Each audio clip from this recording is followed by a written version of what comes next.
Well, it is a Wednesday and happy hump day to you. So now you're probably preparing your supper right now. But have you ever really thought about where this food comes from?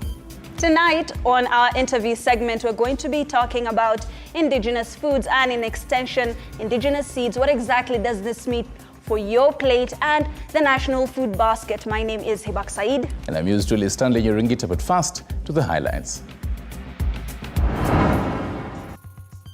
Tonight, control of budget breaks open a major scam where taxpayers could be losing billions of shillings through a loophole in the payroll management system that allows crafty National Treasury officials triple salaries of state officers. Also tonight, King Charles and his Queen Camilla demonstrate their environmental passions during the second day of their official visit to Kenya. Plus, a historic farewell to era-defining national exam KCPE as national exams comes to a close. And for students, you will know your fate by Christmas time. Prioritize the marking of KCPE so that before we break for Christmas, our parents will have known where their children will have been admitted to. Also, the first wave of new digital ID cards called Maisha Card are here with us. And get this, you could get a next generational digital ID from today. We are saying it is very important, it's very critical for every Kenyan to have this Maisha Card. Good evening once more. Catherine Simale is on the sign language docket, and the government has Wednesday kicked off the pilot phase of the digital ID ecosystem and Maisha number rollout in the country ahead of the official unveiling. Now, today's event was spearheaded by Immigration and Citizen Services Principal Secretary Julius Bitok. Grace Kuria-Kanja with the details. Now, listen. Effective today, November 1st, if you are a first-time ID applicant, probably those from Gen Z, you will be issued with the Maisha card. The same shall apply to you who is seeking a replacement for defaced or lost cards. This as the government tests the country's preparedness for a full rollout of digital IDs. One of the things that we believe will go is vetting for IDs. This will really create a lot of inclusivity because there are people in this country who feel they've been marginalized for one reason or another, particularly in the border counties, who are required to go and vet, to queue, to appear before the DCCs around the country. There will be efficiency because you don't have to carry your ID, so you can actually transact quickly with your digital ID. To enhance security and minimize risk to forgery, Maisha Card is said to feature a microprocessor electronic chip with encrypted data. It will also enjoy features supporting creation of a virtual ID to be known as Maisha Digital ID for those with smartphones. The current ID, as we said, and as you are aware, is 28 years old. So even in terms of security, there is need to improve because things have really changed from that time. Newborns will also be issued with a Maisha number to use in their birth certificates and subsequent government services, including school enrollment and health services. Now, the same number will translate to their Maisha card number upon attainment of 18 years. The Maisha number, Maisha card and Maisha digital ID will be consolidated into a population register to be known as Maisha Integrated Database, which promoters say will streamline the typically long and cumbersome process of vetting for issuance of identity cards. Grace Kuria-Kanja, TV 47. And listen, we did. Thank you, Grace Kuria-Kanja, for that piece. Now, the second day of the royal visit comes to an end with a call for action from King Charles III for partnership and commitment in combating environmental threats. Today, he visited the United Nations office in Gigiri, Nairobi, the Karura Forest, David Sheldrick Foundation Orphanage, and Commonwealth Graves in Nairobi, as Sheila Chilangat reports. For the second day of their visit in the country, King Charles III and Queen Camilla started their day by visiting the Kariakor Cemetery, preserved by the Commonwealth, named after the Carrier Corps of the World War I. Here, King Charles and the Queen came to pay respect to the memorial of the wounded in the First and Second World Wars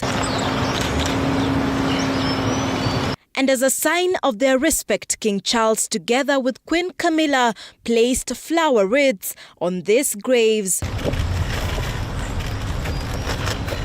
These veterans who fought in the war were not left behind and got the rare chance of being awarded medals by the king. Much to your surprise, they've come back. After here, the king was welcomed by the Director General of the United Nations offices in the country, Zainab Hawa Bangura, where in his speech he emphasized the need for countries to join in the fight against climate change. Later, he would visit Karura Forest, where he planted an Elgon teak tree with 10-year-old environmental activist Karen Kimani, who had wrote a letter to Buckingham Palace asking if King Charles could plant a tree with her.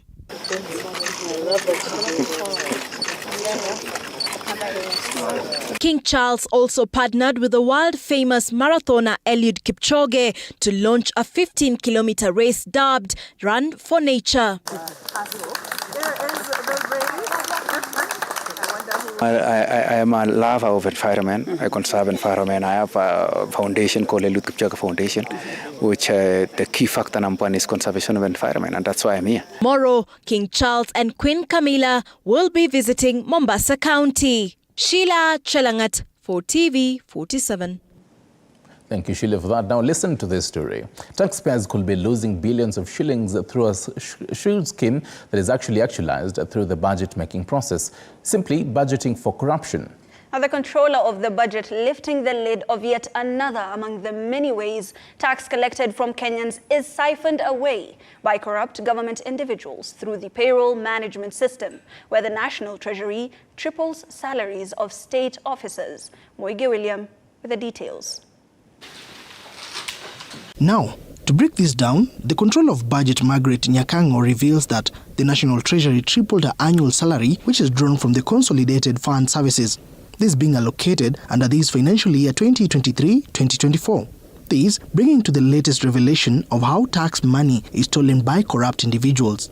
When I was doing the budget for Consolidated Fund Services, this is where my salary is paid from. I found out that my salary was budgeted at 3 times what I'm paid. I am the only state officer in my institution. So there's nothing like confusion there. The Controller of Budget further revealing that a whopping 5.6 billion Kenya shillings was paid outside the prescribed payroll management system, adding that despite her putting forth queries over the same, her office is yet to receive a response from the Treasury. They have not answered me why they budgeted 3 times what I'm supposed to be earning. So now, if that is only my salary, what I'm saying, we don't know what else is dodgy in there. Clearly what is happening is wrong, but get this scam could be entrenched into the actual budget-making process, making it very hard to deal with. See, Section 35 of the Public Finance Management Act guides the national budget process. The budget process for the national government shall follow these stages. Development of planning process, which both long-term and medium-term. Preparing overall estimates in the form of the budget policy statement of national government revenues and expenditure, and at this juncture is where the mathematical exaggeration happens, before adoption of the budget policy statement by Parliament, followed by preparing budget estimates, submitting those estimates to the National Assembly for approval, then enacting the appropriation bill and any other bills required to implement the national government's budgetary proposals, and finally implementing the approved budget. Later, evaluating and accounting for budgeted revenues and expenditure is done. If the revelations by the Controller of Budget are anything to go by, it shines a different light on the numerous warnings by President William Ruto of a corrupt government official stating that the days are numbered. Na mtaona mambo hivi karibuni ya kwamba wale wote wanahusika na kuiba pesa ya Wakenya na mambo ya ufisadi na mambo ya ukora, mambo yao ni matatu. Billions of shillings and counting continue to be siphoned day in, day out through a meticulously thought out plan, beating the legal system to avoid arrest. It remains to be seen what will emerge from this revelation. Moige William, TV 47. Right, moving on, the national primary examinations finally came to a close Wednesday, with the Ministry of Education saying the 3-day exam was successful. And Basic Education Principal Secretary Bello Kipsang, while closing the examination exercise, announced that marking will start immediately and that results of the said exams will be announced before the Christmas break. And as Andrine Kilemi now reports, the year's KCPE exam recorded minimal numbers of teenage pregnancies. 1.4 million grade 8 learners have today entered the annals of history after sitting the final edition of the KCPE exams. These were among the 2.6 million registered candidates that sat their national primary exams across the country. The exam, which was done across the 33,000 examination centers, is reported to have gone on smoothly, despite challenges witnessed in some parts of the country, such as floods. And where we had challenges, we were able to bring it out to the Kenyan people, like the challenges that we may have encountered in the northern part of the country, mainly in Marsabit, where there were fairly quite some rains on the first day. And we want to thank all of us because government was able to adequately deploy helicopters to that region and our children were able to do exams. The Ministry of Education says the marking exercise will begin immediately, with results expected to be announced before the Christmas break. We shall prioritize the marking of KCB so that before we break for Christmas, our parents will have known where their children will have been admitted to, and also to prepare them to mobilize the necessary resources for them to take their children to school. While officially closing the national primary examination exercise, Basic Education Principal Secretary Bello Kipsang noted that the number of teenage pregnancies in this year's KCPE exams had reduced. I think the engagement and the empowerment that we are giving to our parents is starting to yield results, and we are happy as a country that we are reducing this menace of teenage pregnancies. The government further, through the Ministry of Education, affirmed that it is adequately resourced to ensure timely compensation for examiners and supervisors. We want to assure our examiners that this time we shall be able to sort out all payments that are due to them in good time. The close of these examinations marks the end of the 844 system, this being the last year that KCPE will be done in the country after close to 4 decades. This even as the Kenya Certificate of Secondary Education KCSE is expected to begin Monday, with teachers expected to collect examination materials twice a day, as opposed to previous years. Andrine Kilemi, TV 47.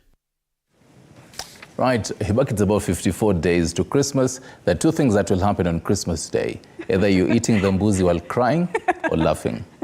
Well, because of the exam results. Only time will tell. Only time will tell. Still in matters education, a total of 170 private students sat for the just concluded KCPE exams in Kakamega County. And as Violet Auma reports, many of them who say they dropped out due to a lack of fees will be hopeful that their dreams will be realized despite their age.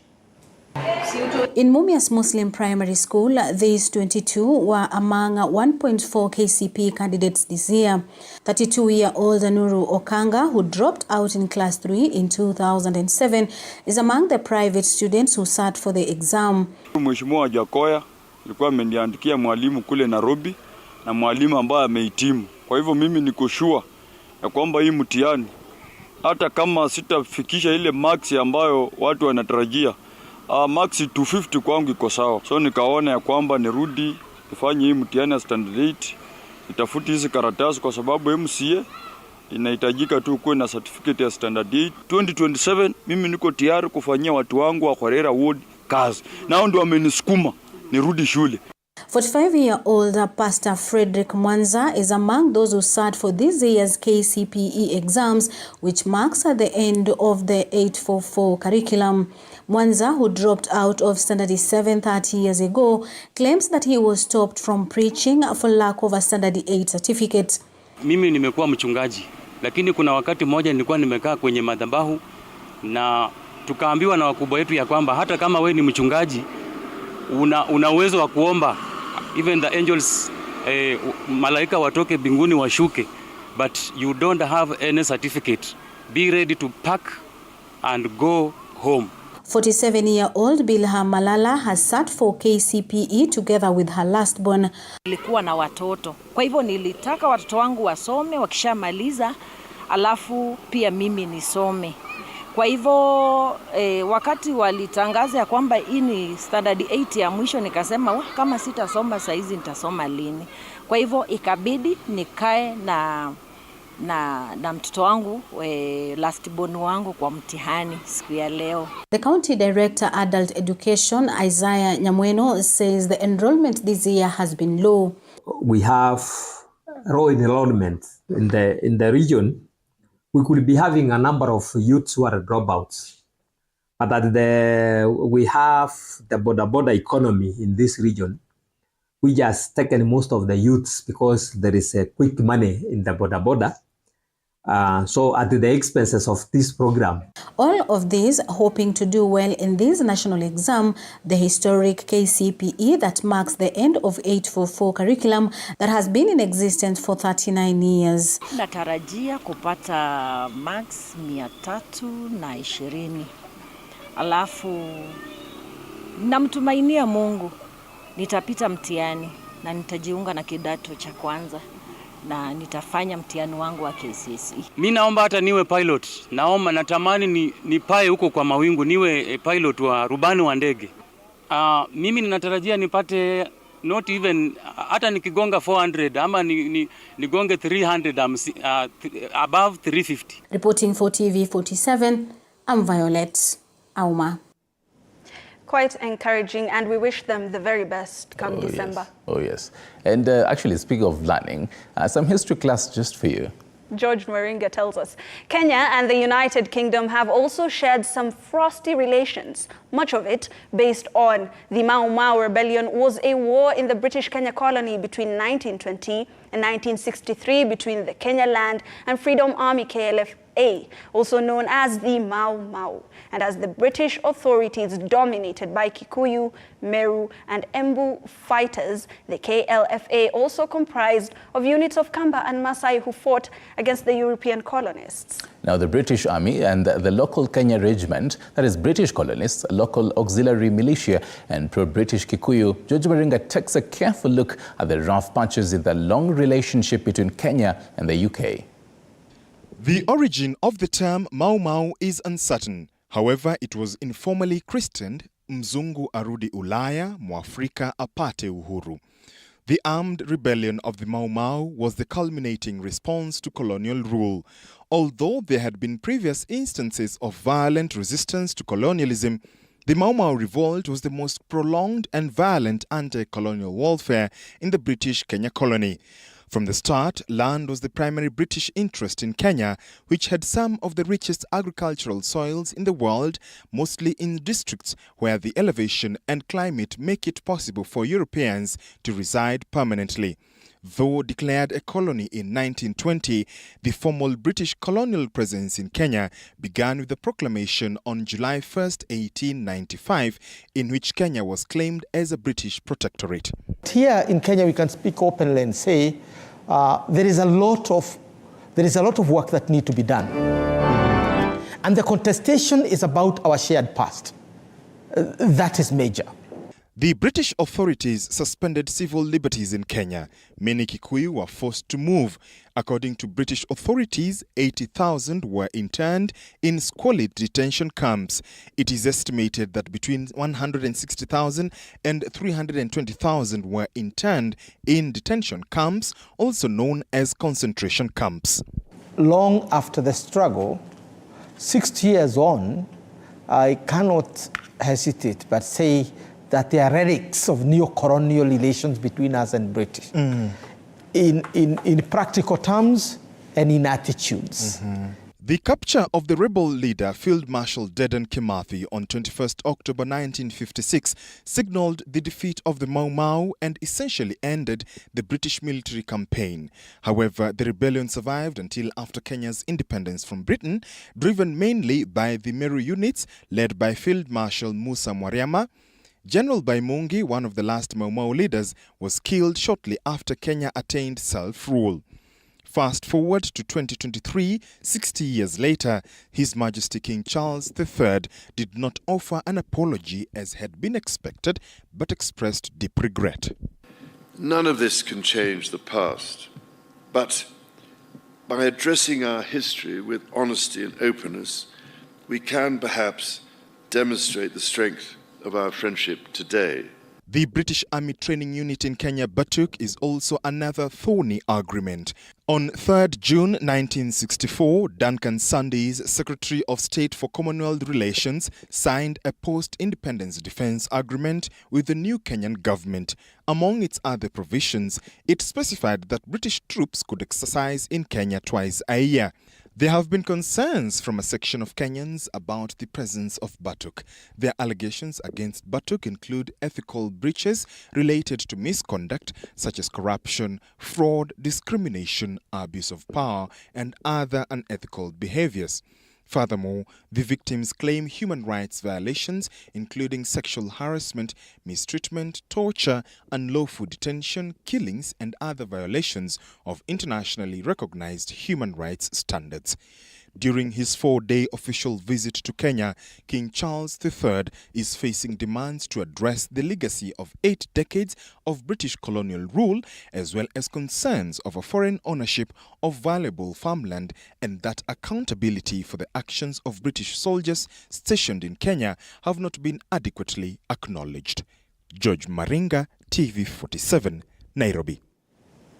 Thank you, George, for that. Now let's talk matters devolution. And Kiambu County Assembly members have now given the County Chief Kimani Wamatangi a 21-day ultimatum to appoint County Executive Committee members in all departments, failure in which they shall start the process to remove him from office by way of impeachment. Now, the MCAs have demanded that the DCI and the Ethics and Anti-Corruption Commission, EACC, to launch an inquiry into the billions of public funds spent under Wamatangi's leadership. Micah Gongo with the details. A year after taking office, accusations that Kiambu County Governor Paul Kimani Wamatangi has not completely constituted his administration for efficient service delivery are at the heart of the disputes between the county legislators and the executive leadership. The ward representatives chastised Wamatangi for not bringing the chief officers' names to the assembly for approval, a move that has resulted in him collaborating with individuals from the government of former Governor James Nyoro. Premised on our oath to defend and uphold the Constitution, meant we rise to condemn the failure by His Excellency the Governor of Kiambu County to adhere to the national values and principles of governance as established in Article 10. The county boss is also on the receiving end on allegations of poor leadership and incompetence in overseeing the county development plan.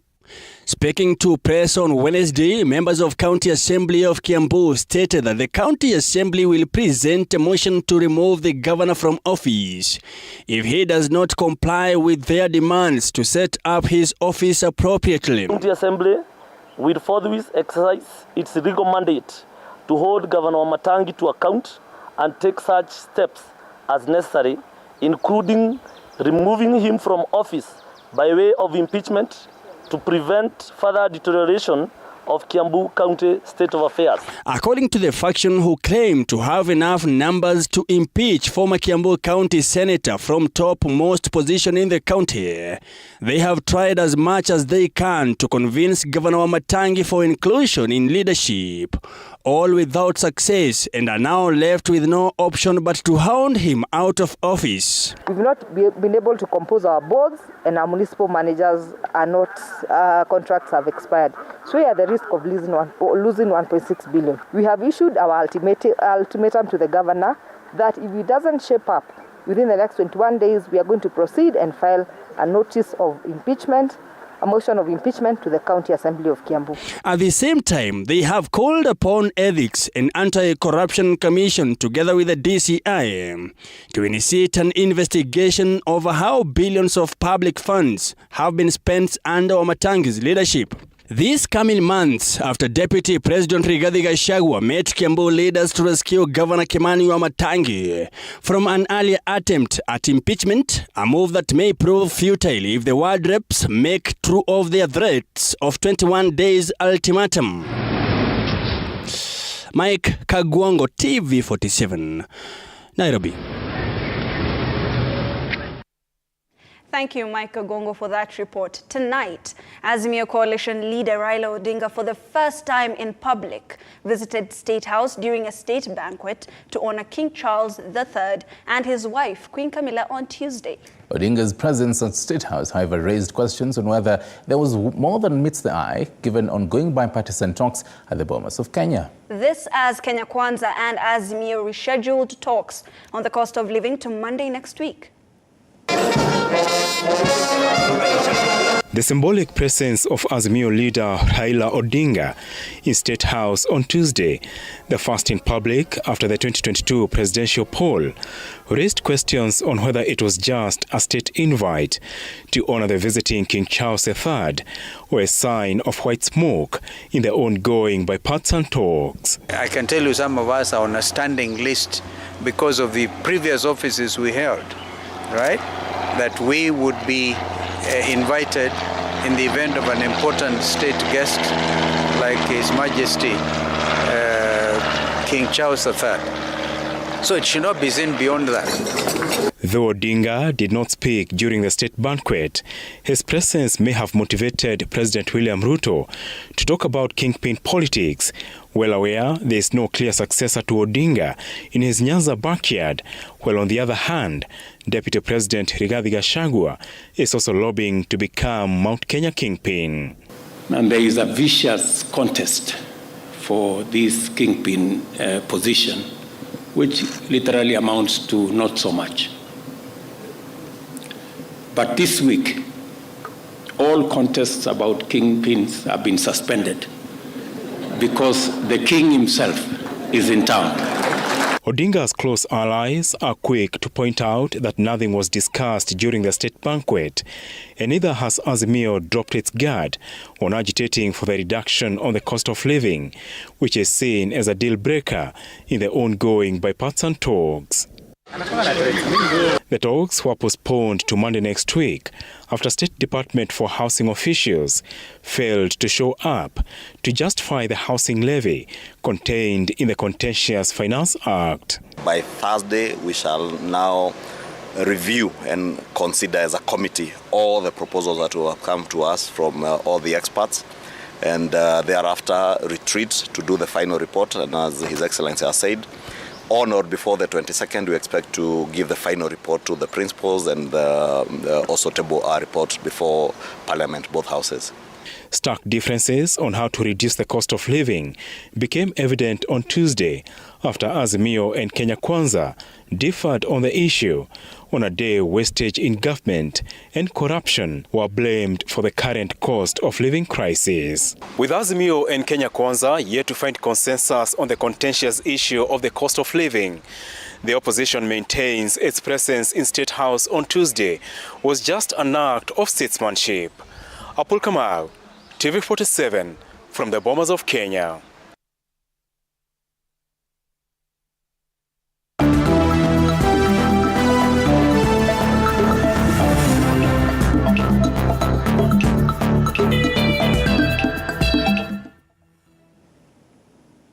Right, from politics to money matters, and in the world of the inaugural stock market this week, we witnessed a whirlwind of activity and exciting developments. From the highs, lows, gains and losses, investors have been on the edge of their seats. Here's an in-depth analysis of the market's pulse and the trends shaping our financial landscape.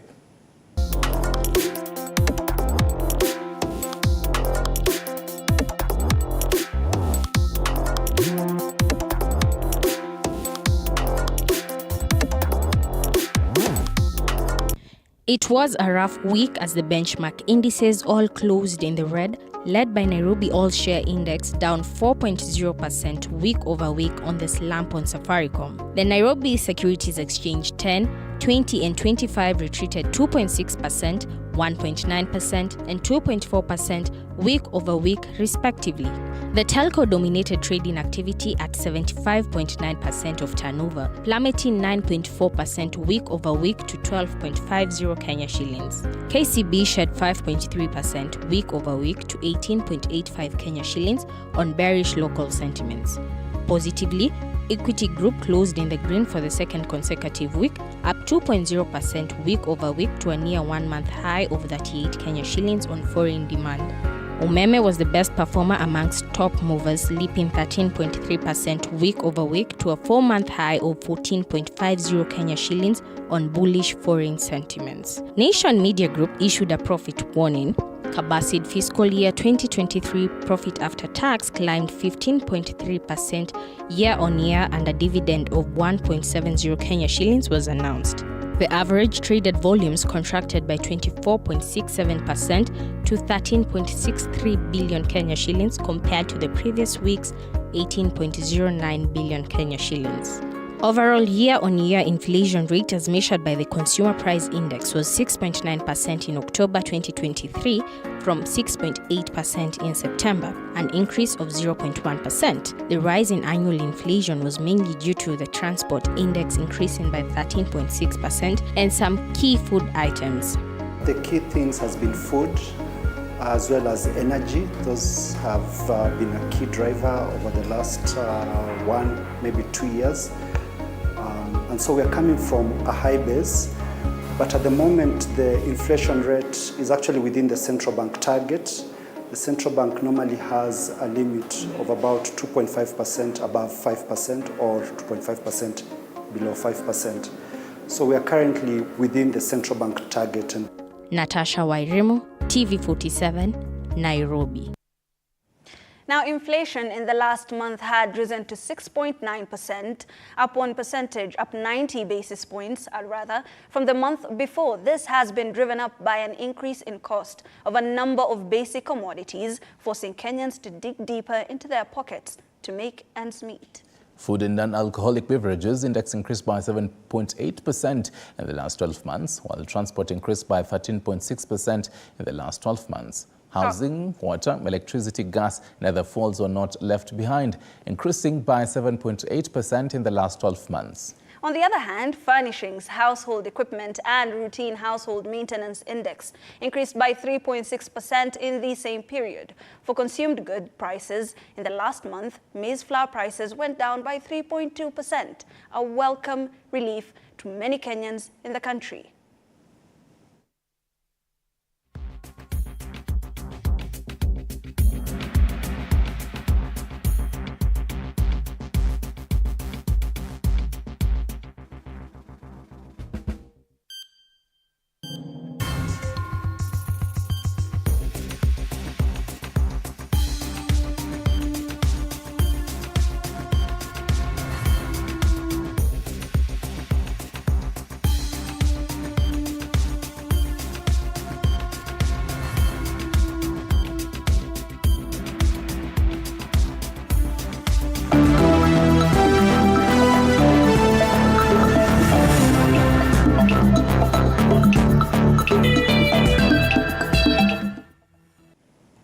Right, from the whole hustle of money matters, let's get sweaty.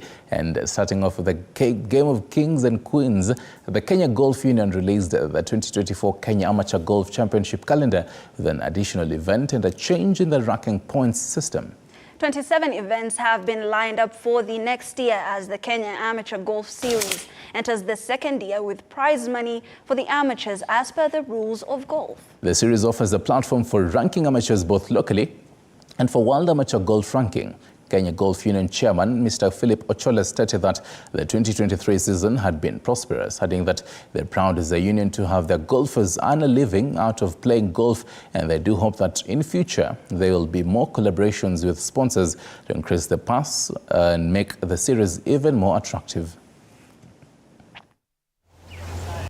The Kenya Golf Union is today very happy to announce our 2024 schedule, the calendar of events for the Kenya Amateur Golf Championship Series.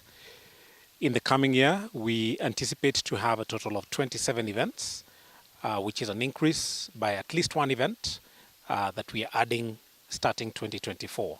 And this will be the return of the Diani Beach Masters, which is an event that used to be run before at Leisure Lodge Resort at the coast.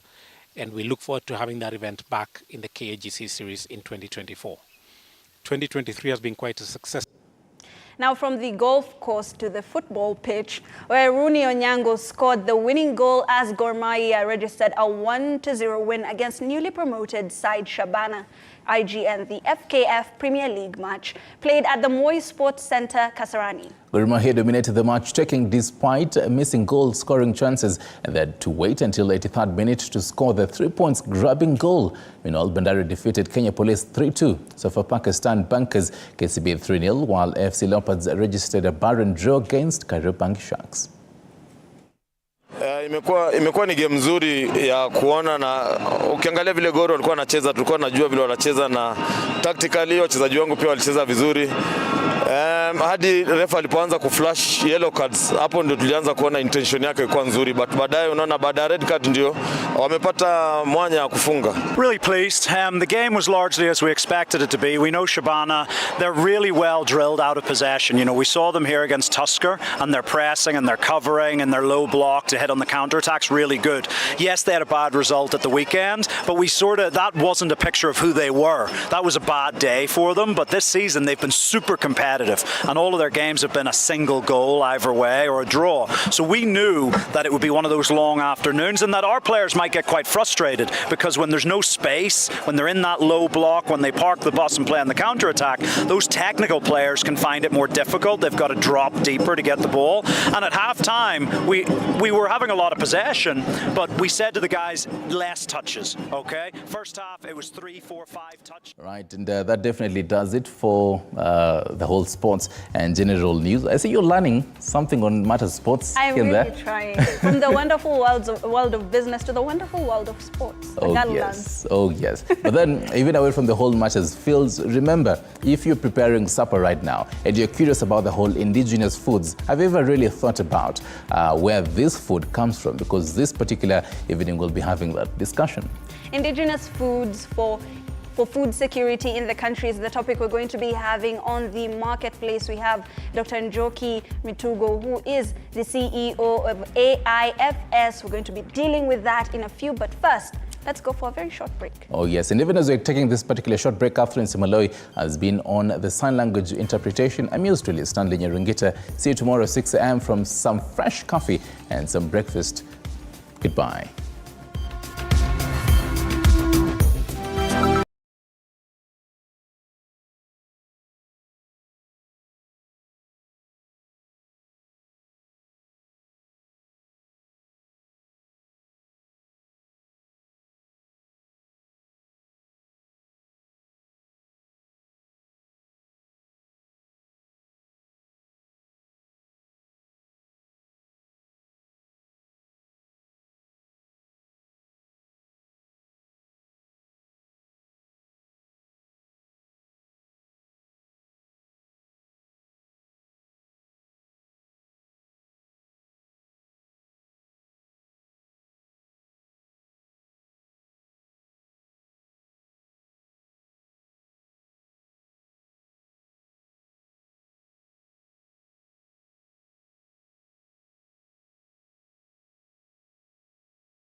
Right, and welcome back to the marketplace. My name is Hibak Said. Once again, tonight we're going to be talking about indigenous seeds for food security. Indigenous food, what does that mean exactly? We already have Dr. Njoki Mitugo in studio. Dr. Njoki, welcome so much. Thank you. Thank you so much. TV47. Thank you. We're so happy to have you. This is a conversation that a lot of people, it's rife in the country at the moment. Food security is a very sensitive topic. Right. But first, what does indigenous food mean to us as Kenyans? What is indigenous foods?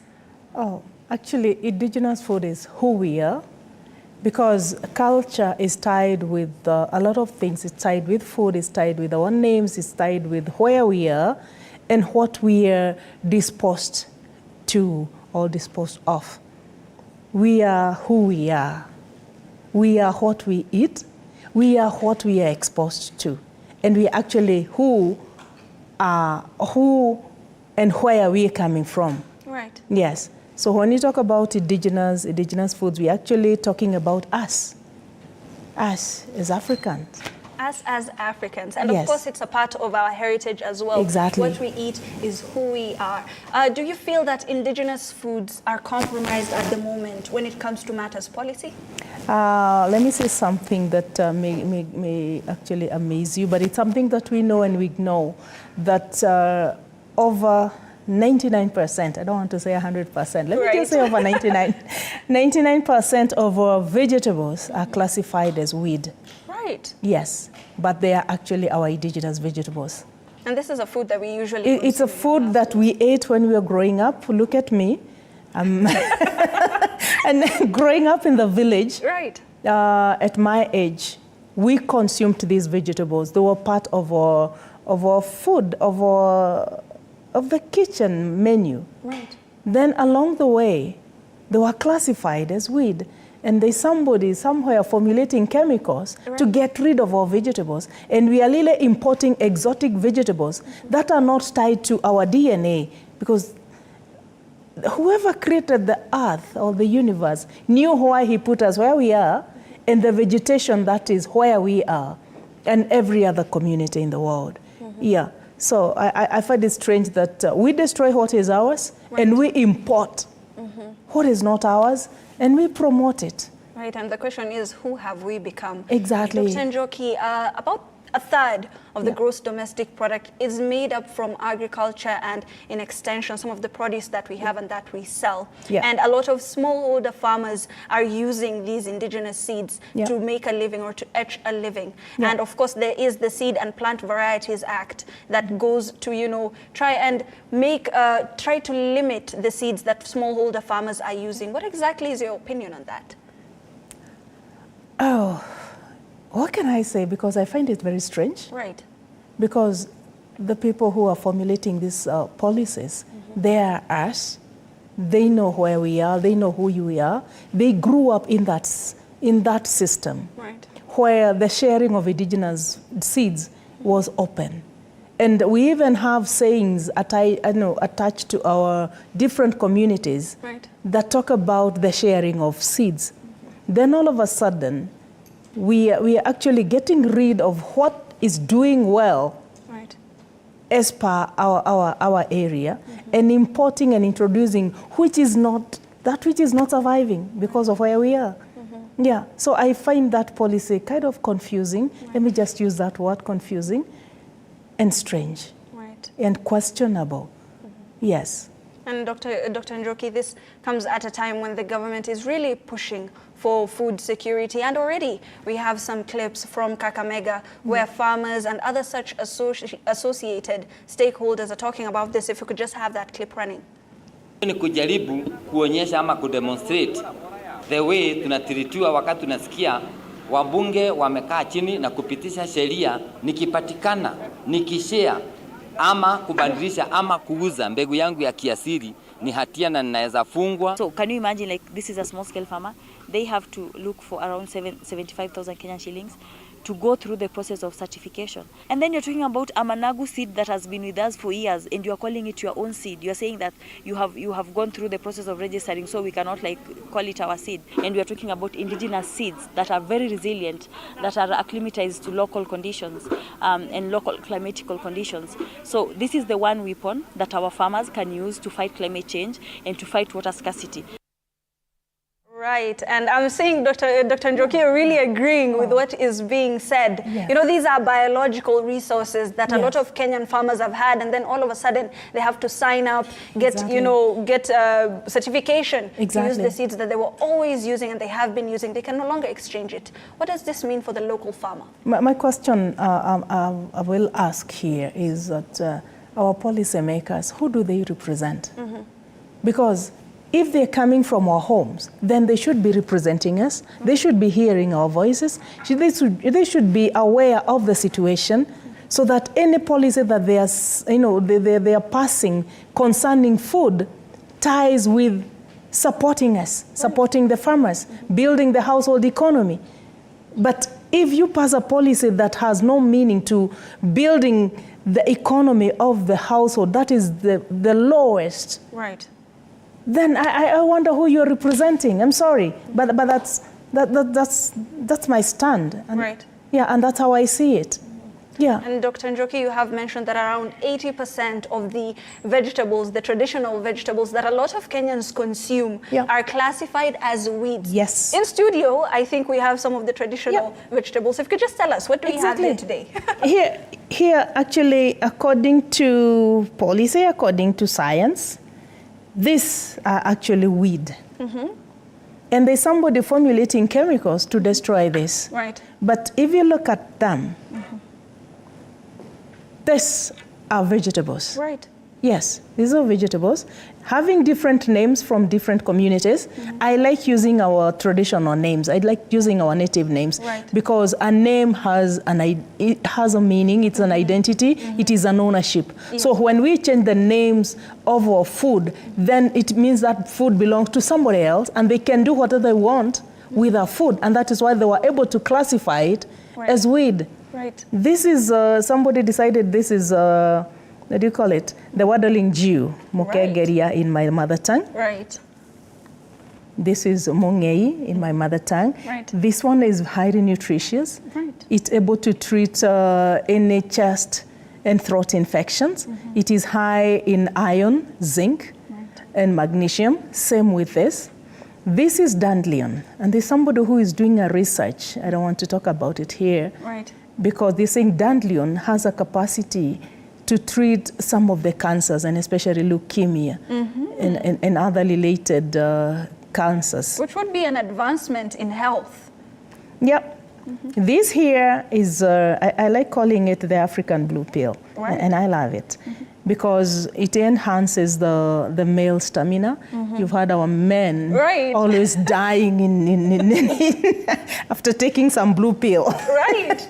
But this is known. I used to see my grandfather chewing on it. I thought he was just enjoying it. But when I did the study, I discovered it helps in increasing the sperm count. Right. It also helps in building, strengthening the uterus and balancing the woman's hormone. And this is a traditional solution. This is a tradition. This is a weed, but it grows everywhere. It is a solution. Dr. What is the traditional name? So that people maybe can go look for it? My local name, the Kikuyu call it Moroganake. Right. Kanamurira Gaba. Okay. Yes. And then here is the blackjack. I love the blackjack. We usually see it growing everywhere. Very resilient plant. And the blackjack, you can eat the whole of it, from the roots, the leaves, the jacks themselves. It is very good. It normally helps to stabilize the blood sugars. Right. It normally helps the body it enables the body to produce glucose or to convert the sucrose, the glucose into insulin. So it regulates the blood sugar in the body. Right. Yes. It's a weed. A weed. In quotes, a weed. Yes. Yes. This other one, it has thorns. Okay. It's called shonge in my language. Shonge. Very high in zinc and magnesium. Right. Yes, we've talked about that. So, and many others. And that's what I'm saying, about 99.9% of our vegetables are weed, because we find them growing all over, but we don't bother. And then our health is affected. It's like we create a chemical problem and we have a chemical solution. Yeah. Creating a problem and a solution that was not even required in the first place. Yeah. One of the clips that we just played was talking about how some of these traditional plants are more acclimatized to some of the regions within Kenya and are naturally overcoming climatic situation or climatic changes. If you could just tell us a little bit more about that. You know, our indigenous seeds are resilient. Right. And they're adaptable to our climate. And I'll give you an example, and I hope you don't mind me talking about my background. No problem. Growing up in the village, I come from a place called Lari. Growing up in the village, I used to see my mother directing us to start planting in January. Think about January. Right. And our seeds would stay on the ground until mid-February, where there was some short rain, like 2-3 days. And then they would start germinating. And then in March, we'll have the long rains, and by then we've already started weeding and they are sprouting, they are strong, and they'll continue to grow. But today, our seeds, the ones that we have today that are not indigenous, they need the rain so that you can start planting. Right. I did an experiment, and I think I will take you to see that. Yes, please. Just recently, where we are working at Karo, I just decided to plant the indigenous seeds when it was hot. And surprisingly, they lay in the ground, and then immediately the rain hit. Within no time, the seeds started sprouting. And right now, they're good. And we're still not having too much rain. So that is a practical example of how our seeds are resilient and they're adaptable to climate change. Yeah, because the way they've been preserved, there is no chemical. They have been preserved naturally. And by the time we come to harvesting them, they have completely matured. There is no moisture in them. So, and then the storage also matters. So when you put them on the ground, they are able to lie there. Look at how the weeds behave. Let me call them weeds. Right. Our vegetables. Yes. Nobody plants them, but their seed lies there. And when it rains, you find now they're sprouting. That's a simple example. Right. And Dr. Njoki, within your tenure at the Kenya Agriculture and Livestock Research Organization, many researchers, many experts have been doing experimentation as you have been doing. Do you feel like there is a point where these indigenous seeds should be taken up by a lot of farmers to ensure food security?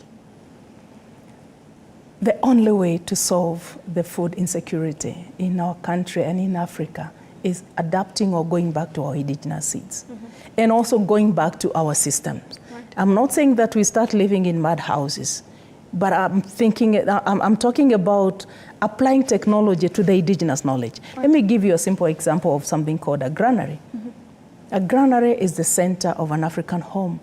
I know you don't know what a granary looks like. I know.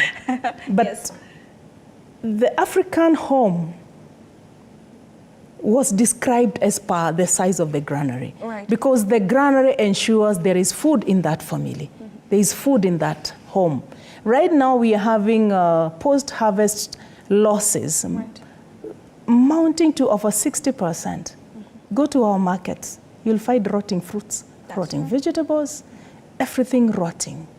Because we don't have post-harvest storage system. Even if it's there, it is not sound.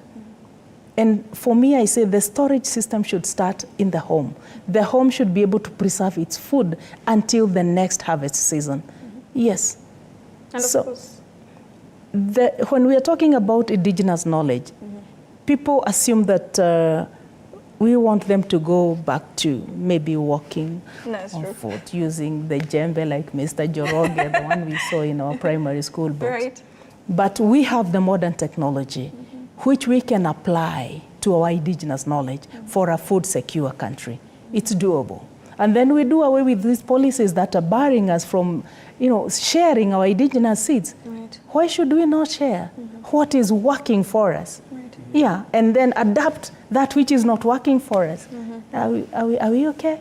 Yeah, and we're talking about, a very delicate balance between food security and maintaining our heritage, not only as Kenyans, but as Africans as well. Being able to transform some of, the practices that we had, using a little bit of technology, and then maybe we can have food security. Dr. Njoki, before we go for a very short break, about 5 million Kenyans are food insecure. The number stood at 4 million last year. As the economy changes, you're seeing that a lot more people are becoming food insecure. Do you feel like if we take up, the granary system as we used to, in comparison to, the modern building systems and, the life that we're the trajectory that we are taking, do you feel like we can have food security? Yes, and we start by identifying our food. Right. That is the first and the foremost thing. Identifying our food, identifying our farming systems. And then now the granary now, because of the post-harvest storage. Yeah, that way, if every home is able to feed itself, then we cannot talk about not being food secure. Because some of the food, we can correct them. Look at I really would like us to learn, and this is what we are doing in Karo, trying to teach people our systems. Our people knew how to preserve even the meat. Why should we wait for our cows to die because there's a drought? Yet we have a knowledge of how to preserve that meat, and it can go up to 6 years. That's true. Surprisingly, maybe you don't know that the Turkanas were the first people to make powdered milk. Right. Yes, they know how to make powdered milk, but is anybody asking them? So why should our milk be going to waste when we have an abundance, when we can turn it into powder and we preserve it at home level? And that milk can be used, during the drought. Right. Look at our people from the lake. They know how to smoke the fish. And that fish can stay for years, 3 years. I was speaking to some women from Bondo. They were telling me, there's a way they can preserve the meat for up to 3 years. Right. I spoke to some Maasais in Kajiado, and they're telling me, yes, they can preserve the meat for up to 6 years. Right. Yeah, but nobody wants to listen to them. Nobody wants to know where we are coming from. And my policy or my take is normally very simple, that if we don't know where we are coming from, we cannot know where we are, and we cannot know where we are headed. So we'll keep on talking about food insecurity, but until we look back and look at what we have lost, bring it back, and then apply technology, because technology is there for us, then we can be talking, we can now start talking about being secure. So restoring the granary is fundamental. And it's very interesting you've spoken about, preserving meat, because Somalis is a very nomadic community. We also preserve our meat. We usually dry it. And then we store it in its own ghee and fat. And it stays for a very long time. Maybe we should go back to the traditional ways that we used to use for food security in the country. We will have this conversation going on all the way to around 10:30 p.m. We're going to be talking about indigenous food systems, and how that could lead to food security. Don't touch that dial. We'll be right back.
right, and welcome back to the Marketplace. Tonight we're talking about indigenous foods, indigenous seeds, our heritage as Africans, how we can ensure food security by using what we had.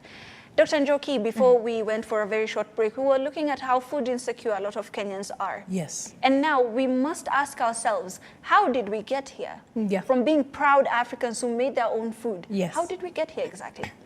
Let me give you a short history, because as I said before we went to the break, that if we do not know where we are coming from, we cannot know where we are, and we won't know where we are headed. We'll just be talking about indigenous systems, but there will be no change and there will be no impact. Right. So, Africa, original name is Alkebulan. Right. It is the mother of mankind. When we say it is the mother of mankind, it means it's able to feed, she is able to feed all the mankind. Right. But years of colonization, slavery, indoctrination, being looked down as a lesser people, kind of made us start feeling inferior. And it made us feel like our culture is archaic, and it is not something to be proud of. Look at how we adapted the Western names. We had adapted the Western systems, that we just follow the West for anything. And we look to the West for every solution. Right now we are looking to the West for a solution of climate change. Right. And we are in the tropics. I mean, we look to the West for any health issues. Remember when we had COVID? Right. We didn't even look around to see what we have. And growing up, we had all these herbs that used to treat the chest, tonsils, and COVID was everything to do with the chest and in the lungs. Right. So that indoctrination reduced us to kind of beggars. Right. Begging for solution, begging for information, that has now culminated to begging for food. Right. We have become beggars, and we are very comfortable being fed. And unfortunately, there's an African saying that he who feeds you controls you. That is true. And another one says that if you get used to eating from a neighbor's pot, they will feed you dog meat.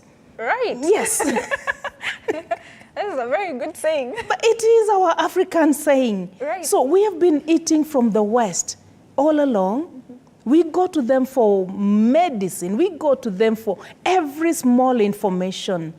And we fail to understand who we are, the knowledge that we have, the wisdom that is in us. We don't get deep into it. Right. And so if you look at our food and our herbs, they are not so much about treating. They are about prevention. Right. So the Africans were preventing any ailment. They were able to prevent any ailment. They knew what to give an expectant mother to protect the baby and to make sure that the baby is born healthy.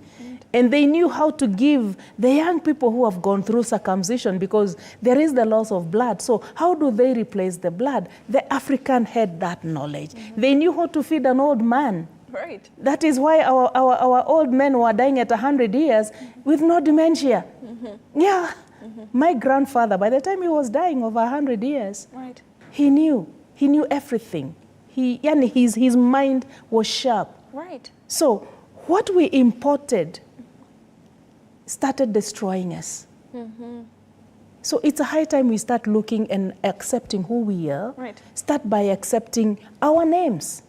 Because our names, I like saying, and I even tell my students, our names have a narrative. Right. There's no African name that has no meaning. It's a whole narrative. Talk about Njoki, there's a story attached to Njoki, Kariuki, Onyango, Ali, there's a narrative. Right. We start by accepting that. Once we accept who we are, we start accepting our nature, our culture, because our food is tied with our culture. Right.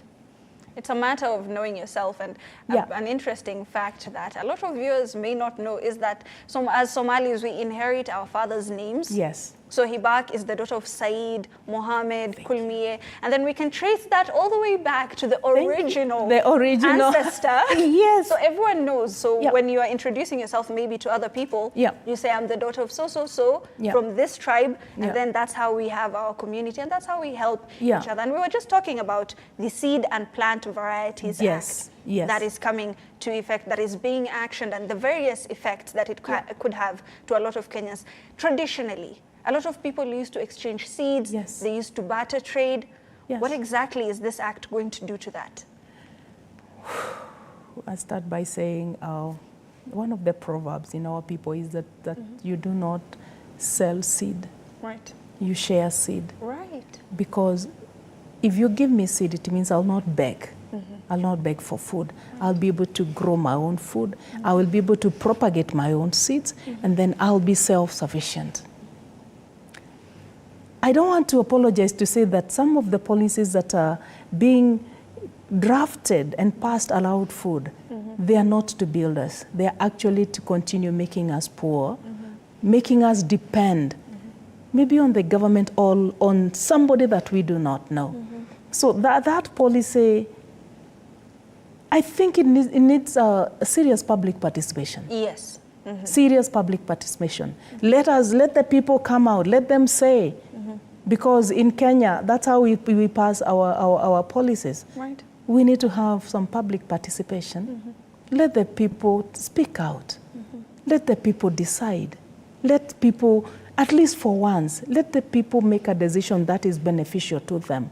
So I am not for that policy, and I'm not apologizing, because it is detrimental to our economy, because the economy of the household economy is based on food. If there is no food in that family, even if you build all the roads, we still have a problem. We'll be talking about poverty.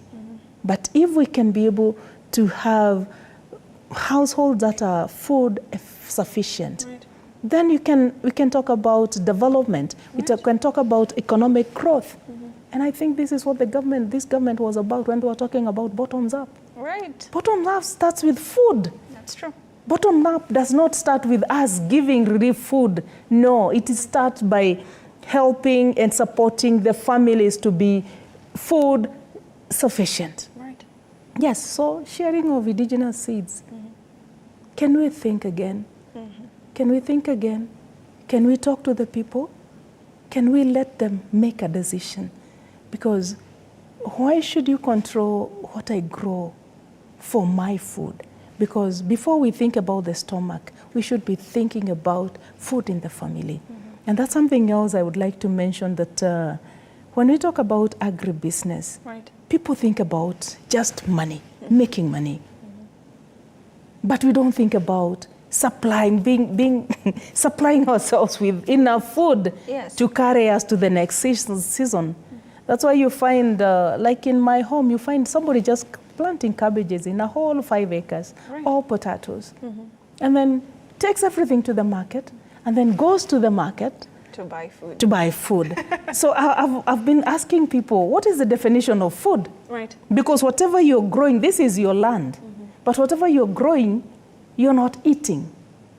And then you take the money, and then you go and buy food. Please help me make sense out of that, because I'm not able to make sense. But still, there is a huge economic opportunity, especially for the young people, because they are easy to teach. Right.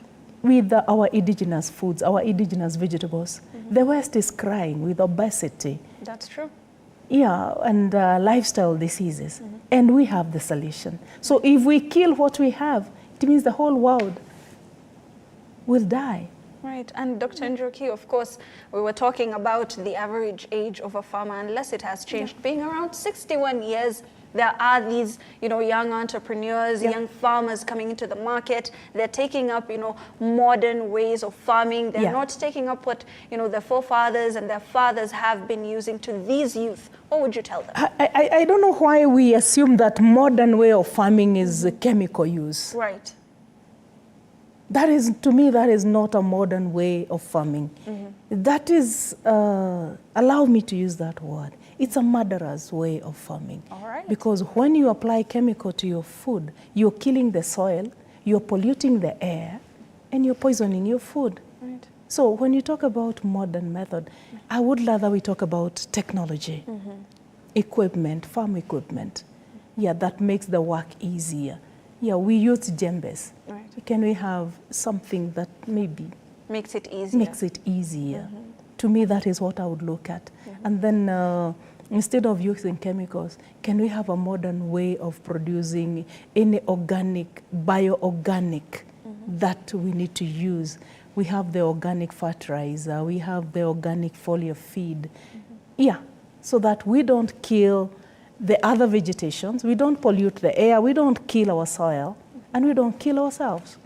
And bioorganic is the term that I'm going to be holding on to as I ask you. A lot of, these smallholder farmers need education.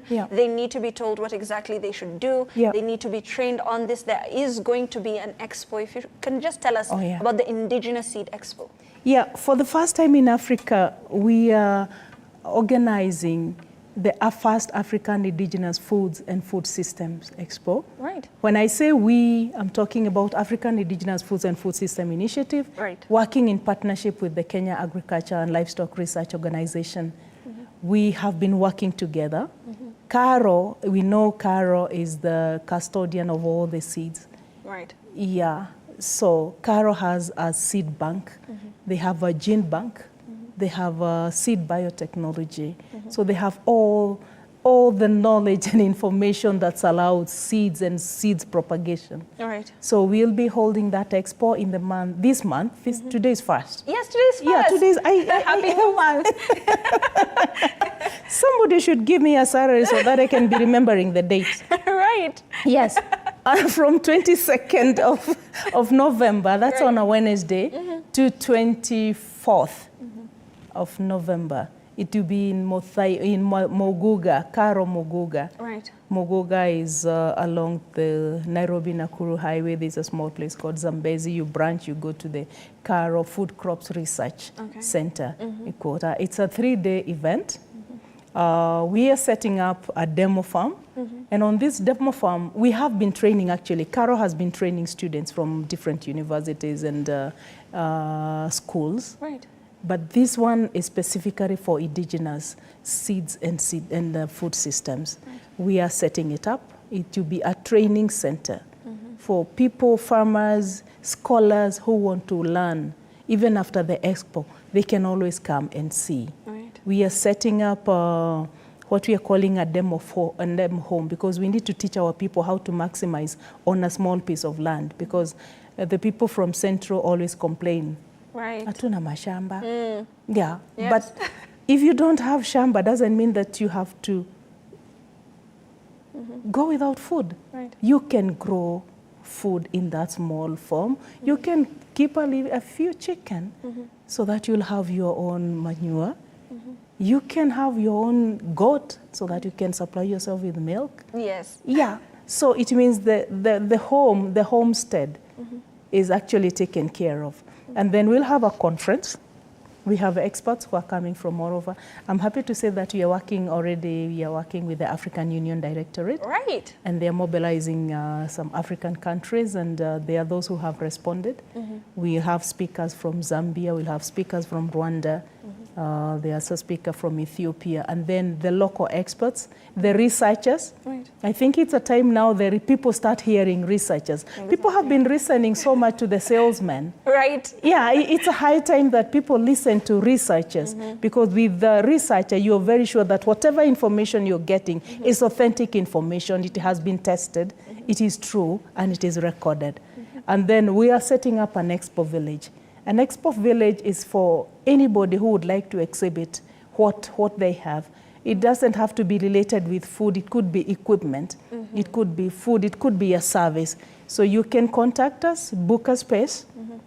It would be easy. And I'm glad you've brought up, the aspect of having a more research-centric approach to a lot of farming problems, to a lot of agricultural questions, and having experts give you exactly what you need. Yes. Different regions have different needs, different soils have different needs. Solutions are not always modern, quote unquote, dangerous, quote unquote. Yes. They can be something that has been used over generations within your families or the families around you. And we are seeing that, studies show that 90% of the seeds planted in Kenya come from informal seed systems. That's 90%. Yes. Almost 100%. Yes. And that 80% of smallholder farmers who feed Kenya's population depend on these systems where they share and exchange indigenous seeds, which is in contrast, to this act Act, which threatens to imprison smallholder farmers for sharing, selling, or exchanging indigenous seeds. Could this be detrimental to food security in this country? Can I just say one simple word? Yes. Yes. Definitely. It is. It is detrimental. Because if you're talking about, you said 98% of the farmers. 90%. 80% of the farmers depending on the indigenous seeds. Right. So what happens to them? Because most of these small-scale farmers are actually growing for food. So what does that mean to them? Our indigenous seeds are able to, we are able to propagate them. Right. You can, once we plant them and we harvest, we can propagate seeds from them. Right. But the exotic seeds, you cannot. So it means we are tying our farmers to, just allow me to say, a multinational that is just out to make profit. Yeah, because it means every season the farmer goes to the agrovet to buy seeds. Right. And how long can those seeds be stored? They have an expiry date. Right. Our indigenous seeds don't have an expiry date. Yeah, you can store them as long as you're storing them in the proper conditions. Yeah. And you've already said indigenous is not necessarily opposite to, modern. No. You've talked about how bioorganic solutions could be adopted to very many farms, and to ensure that we have, food security. We're already having around 40 million bags of maize every year. We need 65 million bags. Actually, sorry to cut you. Actually, indigenous knowledge is the wisdom that was passed to us by our forefathers, but we have suppressed it in what? We have suppressed that knowledge and that wisdom and given room to knowledge that does not help us. So, indigenous does not mean archaic. Right. No. No. It's just the wisdom. School. It is not old school. It's just who we are. I know you like taking the camel milk. Yes, I and do. And especially when it is fermented. Yes. Why?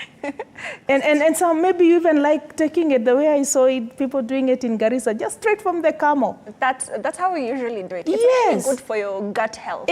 Thank you. Yes. But then somebody will tell you, no, you got to boil it, you got to skim it. Right. You don't need to boil camel milk. Thank you. Because one thing is a detox. I like my sweet potatoes. Right. Whether roasted, whether boiled. I love my sweet potatoes. I love my sweet potato leaves and veins. Right. And yeah, if we pass that, if we make that act into a law, that bill into a law, then we will have a problem. Right. And a major problem. And one of the problems is an influx of the lifestyle diseases. Right. Because as I have shown you, our herbs protect us. They give us immunity because they are very high in free radicals, some are antioxidants. They are rich in magnesium, they have zinc, and this is what our body needs to be able to build its immunity and fight diseases. So if we pass that, then it means we are opening doors to death. Right. Yes. And you've already hinted the dandelions. Research-wise, it could be used to even cure cancer. Yes. And these are solutions that we could be taking up. Our own scientists. The blackjack, it is used to stabilize the blood sugars. Right. So it can cure diabetes. It can help somebody maybe to revive the spleen. I'm not a doctor. Right. But I try to see what it does. Then I go further to assume maybe if we dig further, if we do more research, then we can get a solution. Yeah. And as we start to conclude this particular conversation, I've already said that there will be an expo to that effect that is going to help, a lot of smallholder farmers to conjoin, come together, see what exactly they could be doing with solutions that are already within their granaries and what that could mean to a lot of them. The theme, let me start by saying the theme of the expo is restoring the granary into the African home. And my message to the smallholder farmers, or the small-scale farmers, if they can join together, they come for 3 days, even if they come for 1 day, they come and listen, they come and learn our indigenous way, they come and see how they can be connected with financial institutions, They come and see the modern equipment that they can use to enhance their farming. Right. And they come and learn the storage system, because we don't just want a granary, but we want our people to understand and to learn the storage system. So they can come as group, they can register and join. The entry is free, first and foremost. It's good to mention that. Yeah, for all the delegates, anybody who want to come and learn, Caro doors are open for once. They come and learn from the scientists. They come as groups. They come, they form a partnership with us so that we can follow them wherever they are and be able to teach them. It doesn't mean that the expo is a one-time event, no, but we are using the expo to launch a long-time project or a long-time program of helping our people relearn what we already know and start living that life so that we can be food secure. We can also be able to solve the climate problem. Yes. Yeah, the climate change problem. It's not so bad in Africa, but if we use our indigenous knowledge, we will be able to have a mitigation, plan in place. And we see, a lot of effort being geared into mitigating climate problems. And as we start to conclude our conversation, I've gotten so much knowledge from this, as scintillating as that was finally, a lot of modern systems, we're being modernized as we continue growing. The population is growing, of course. How can we incorporate into urban farming? How can we incorporate the traditional granary? Yes. How can we do that? Urban. And I have to repeat that before I speak about the granary, we talk about producing the food. Yes. And I'll throw something to you. Right. When we go around our offices, our roadsides, what do we see? Flower beds. Yes. Yes, we do. Who eats the flowers? We do not. You cannot eat flowers, sadly. So in the urban areas, we can start thinking on how we can maximize. I know you've gone to Kigali, and I love how Kigali is. Right. Most of the hotels, they don't have flowers. They have fruits, herbs, and spices as flowers. Okay. You'll be sitting somewhere, and then you see a ripe pawpaw, and you tell the waiter, I want Can I have that one? I want to eat this one. How interesting. Yes. And this is something we can also adapt. Right. We have seen our government offices are full of flowers, bougainvillea. Who eats that? No one. Supposing we put our vegetables there, we put some maize, some bananas. Yeah, somebody will go home with a bunch of bananas and they'll have a food in the evening. Right. And then from there, we start thinking of storage system. We will have the granary in the villages, but we can have a cold storage system in the urban areas. Right. Yeah, we can set up solar dryers. We can be able to do that so that every family is food secure. Right. Urban farming, you can grow food on your balcony. Right. You may not, you may not keep the camel or the goats. Right. In it's town. A bit impractical. Yes, but you can grow your vegetables. There are hanging gardens, there are vertical gardens on your balcony, on your wall. Right. For me, I normally tell people every wall I see, even this one, I see a garden. So you can create a garden. We have a lot of waste that is lying around everywhere. Waste plastic papers, waste plastic bottles, plastic containers. Why don't we turn those into gardens and the people in the urban areas are able to feed themselves? That is true. If we are able to satisfy ourselves food-wise, then we can talk about the export market because our food is needed out there. So there's a huge economic opportunity. Let's not go crazy about the avocado. Can we go crazy about food? Yes. Can we finally go crazy about some of our more traditional? Yes, food. Yes. Food. And that is the final sentiments of Dr. Njoki. Daktari was just telling us some of the solutions we could take. Do you know that maybe